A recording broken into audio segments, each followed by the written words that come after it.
ये कहानी है एक छोटे से गांव की, जहां अर्जुन नाम का एक 12 साल का लड़का अपने परिवार के साथ रहता था। अर्जुन पढ़ाई में होशियार था, पर जाति से अछूत कहलाता था। गांव के लोग उसे तिरस्कार की नजर से देखते थे।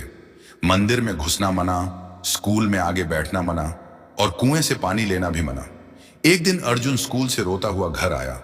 उसकी किताबें मिट्टी में फेंक दी गई थीं और उसके साथ के कुछ बच्चों ने कहा था, तू पढ़ने के लायक नहीं है, तू तो नीच जात का है।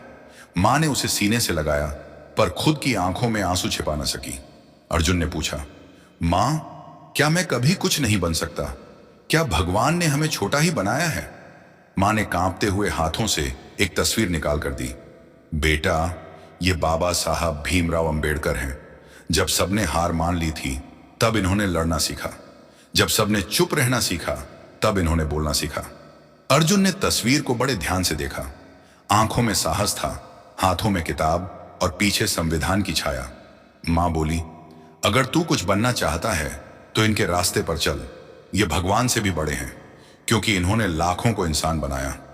बीच का भाग, प्रेरणा और संघर्ष। उस दिन से अर्जुन ने अपनी राह चुन ली। वह रोज बाबा साहब की जीवनी पढ़ने लगा।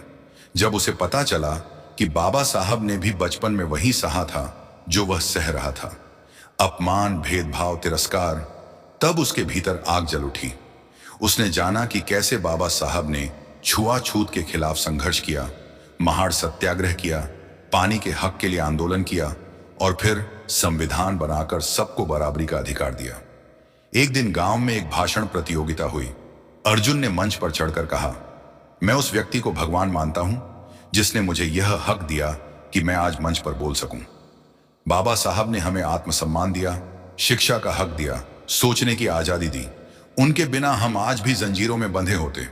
गांव के कुछ लोग चुप थे, कुछ हैरान और कई की आंखों में पानी था। अंतिम भाग, बदलाव की लहर। अर्जुन अब गांव में जाना पहचाना नाम बन गया। वह और बच्चे जो पहले जाति के नाम पर अलग किए जाते थे, अब साथ में बैठकर पढ़ते थे। अर्जुन ने गांव में एक पुस्तकालय खोला, डॉ अंबेडकर ज्ञान केंद्र, जहां बाबा साहब की किताबें, संविधान और प्रेरणादायक साहित्य रखा गया। गांव का मंदिर जो पहले अछूतों के लिए बंद था, वहां एक दिन अर्जुन ने एक सभा की और वहां बाबा साहब की प्रतिमा स्थापित कर दी।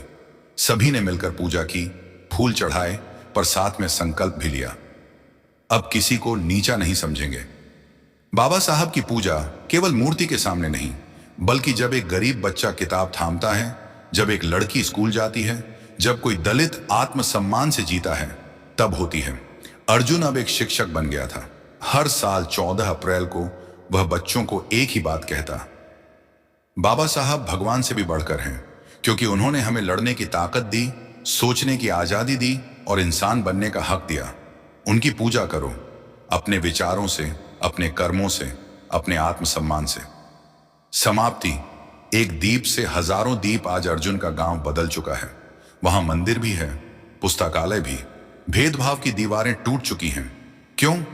क्योंकि एक बालक ने बाबा साहब से प्रेरणा ली और फिर खुद एक दीप बन गया, जो हजारों को रोशन करने लगा।